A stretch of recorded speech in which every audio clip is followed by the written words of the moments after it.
A couple from California say they barely escaped Ukraine with their newborn child before shelling began amid the ongoing Russian invasion.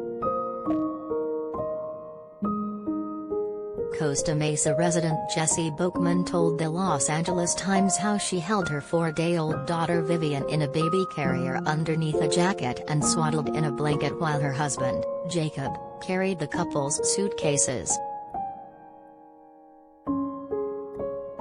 Together, they braved freezing winds to make the trek from a hospital in Kyiv, where Vivian had been born via surrogate just hours before explosions began to rock the city, to the Ukrainian-Polish border.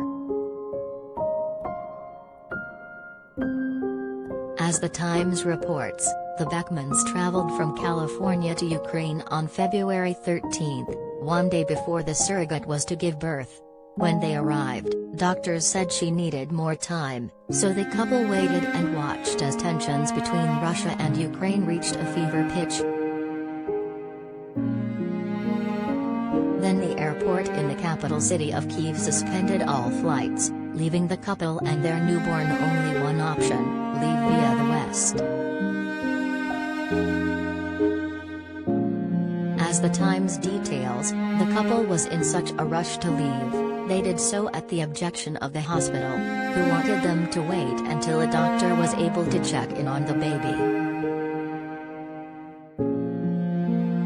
Instead, they rushed out as quickly as they could, once they had secured Vivian's birth certificate, leaving with a driver who spoke only Russian to head to a temporary U.S. embassy, 340 miles west of the hospital, near the border with Poland. What was meant to be a 6-hour trip took 27 hours due to traffic backups and the fact that, mid-journey, the couple learned that the temporary embassy had closed. Their driver took them as close as he could to the border when traffic ground to a halt. Jessie, 39, told her husband, Jacob, "We need to walk. We're not going to make it if we don't walk," the Times reports.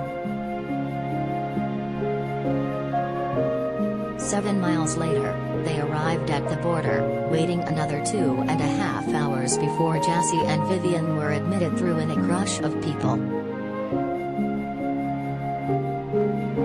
Jacob faced a problem, as men were not being permitted through the gates.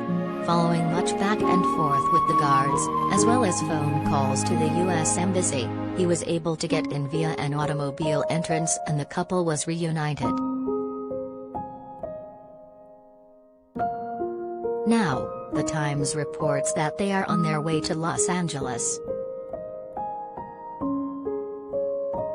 Meanwhile, Russia's attack on Ukraine continues after the country invaded on February 24, with forces moving from the north, south and east. Details of the attack and the fighting change by the day, but this is the first major land conflict in Europe in decades, and hundreds have already been reported dead or wounded, including more than 100 children. Thousands more people have fled or tried to escape Ukraine amid warnings of a possible refugee crisis.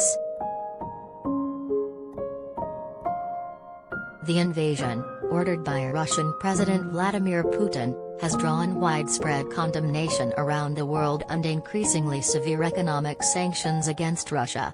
Various countries have also pledged aid or military support to Ukraine, whose President Volodymyr Zelensky has urged his country to resist as peace talks between the two countries have stalled. The Russian attack on Ukraine is an evolving story, with information changing quickly. Follow People's complete coverage of the war here, including stories from citizens on the ground and ways to help.